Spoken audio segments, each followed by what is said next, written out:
नमस्कार मित्रांनो, स्वागत करते पुन्हा एकदा तुम्हा सर्वांचं आपल्या यूट्यूब चॅनल माय किचन माय टॅलेंटमध्ये। मित्रांनो, आज आपण बनवणार आहोत अतिशय कुरकुरीत आणि खमंग अशी आळू वडी। ती खूप सारे लेयर पडणार आहेत आपल्या आळू वडीला आणि ती पौष्टिक पण बनणार आहे। चला तर मग आपण सुरुवात करूया आळू वडी बनवण्यासाठी। तर मित्रांनो, मी ते आळू वडी बनवण्यासाठी घेतलेले आहे, बघू शकता, 1 वाटी बेसन पीठ, 1 मोठा चमचा भरून तीळ घेतलेले आहेत इथे आणि खूप सारा लसूण घेतलेला आहे सोलून, 5 ते 6 हिरव्या मिरच्या, 1 चमचा मीठ, 1 चमचा जिरे घेतलेले आहेत आणि अर्धा छोटा चमचा ओवा घेतलेला आहे। इथे मी पहिल्यांदा 2 ते 3 चिंचा पाण्यामध्ये भिजवत ठेवलेल्या आहेत। त्यानंतर मी छोट्या साईजचे म्हणजे गावरान पानं घेतलेले आहेत आळूचे। पानं स्वच्छ धुवून घ्यायचे आहेत, 2-3 वेळा पानं स्वच्छ धुवून घ्यायचे आहेत। हे बघा, मी मिक्सरमध्ये आळू वडीचं वाटण वाटून घेत आहे।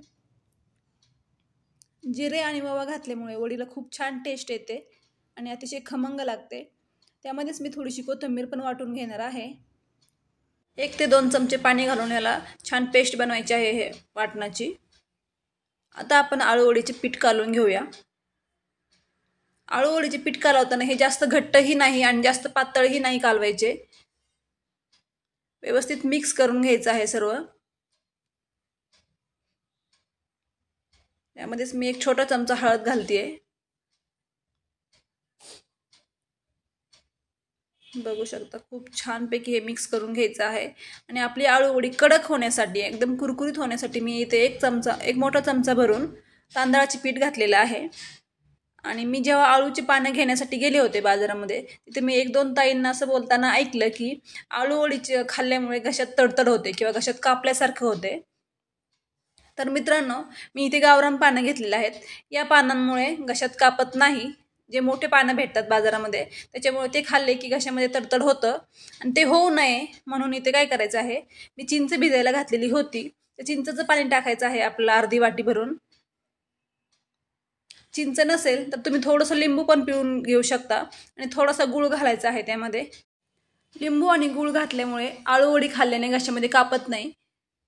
बघू शकता मित्रांनो, मी ह्याचे पूर्ण असे शिरा काढून घेत आहे। देठ पूर्ण कापून घ्यायचे आहेत। मी छोटे पानं घेतलेले आहेत, त्यामुळे ह्याला जास्त शिरा नाहीये। जर तुम्ही मोठे पानं घेतले तर त्याला जास्त शिरा असतात, त्यामुळे त्या शिरा पहिल्यांदा चाकूच्या साहाय्याने कट करून घ्यायचे आहेत व्यवस्थित आणि नंतर मग लाटण्याने अशा त्या दाबून घ्यायच्या आहेत पूर्ण। म्हणजे आपण जेव्हा आळू वडी उकडल्यानंतर कट करतो तेव्हा ते मधून तुटत नाही, व्यवस्थित शेपमध्ये कट करता येते।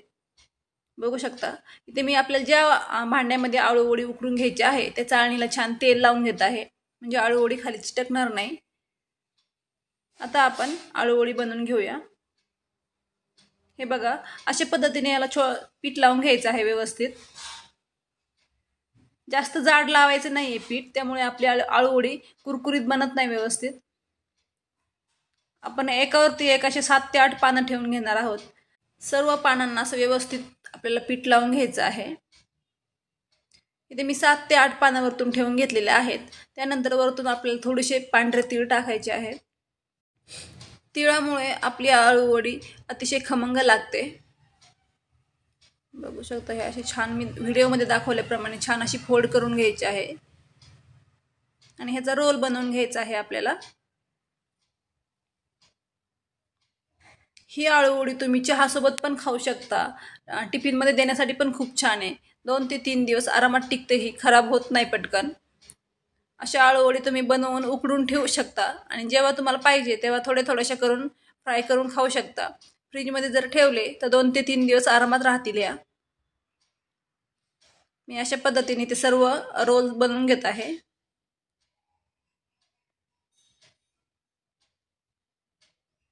मी इथे आळू वडी उकडण्यासाठी थोडंसं पातेल्यामध्ये पाणी ठेवत आहे गरम होण्यासाठी आणि पाणी व्यवस्थित गरम झालं की त्यावरती आपण ही वड्याची चाळणी ठेवून देणार आहोत।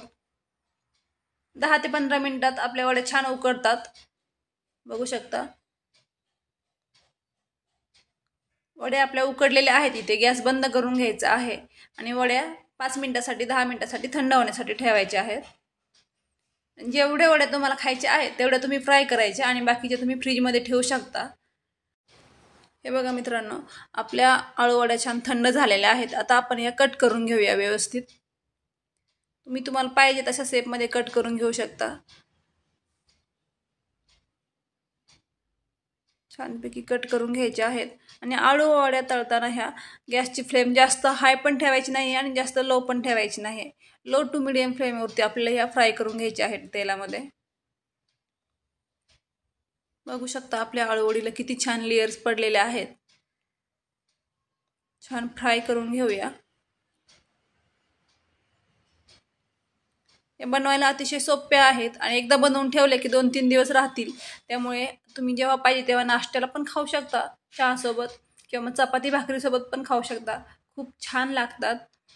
अतिशय कुरकुरीत आणि एकदम खमंग लागतात या आळूवड्या. तर आळूवडीने घशामध्ये कापू नये त्यासाठी तुम्ही त्यामध्ये लिंबाचा रस किंवा चिंचेचं पाणी टाकू शकता. त्यामुळे घशामध्ये तडतड होत नाही जास्त.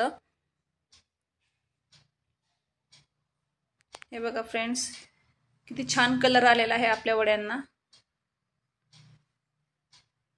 आणि तीळ टाकल्यामुळे ते अतिशय खमंग लागतात खाताना. आपण भरपूर तीळ वापरलेले आहे यामध्ये. छान अशा लाल तांबूस रंगावरती छान तळून घ्यायचे आहेत. इथे आपली आळूवडी रेडी झालेली आहे. तर मित्रांनो, तुम्हाला आपली ही आळूवडीची रेसिपी कशी वाटली ते नक्की कळवा. आणि नक्की एकदा तुम्ही अशा वड्या ट्राय करून बघा. व्हिडिओ आवडला तर व्हिडिओला लाईक करा, शेअर करा आणि आपल्या चॅनलवरती जर नवीन असाल तर चॅनलला सबस्क्राईब करून बेल आयकॉन प्रेस करा. म्हणजे मी जेव्हा जेव्हा नवीन व्हिडिओ अपलोड करेल तेव्हा तुम्हाला नोटिफिकेशन मिळेल. धन्यवाद.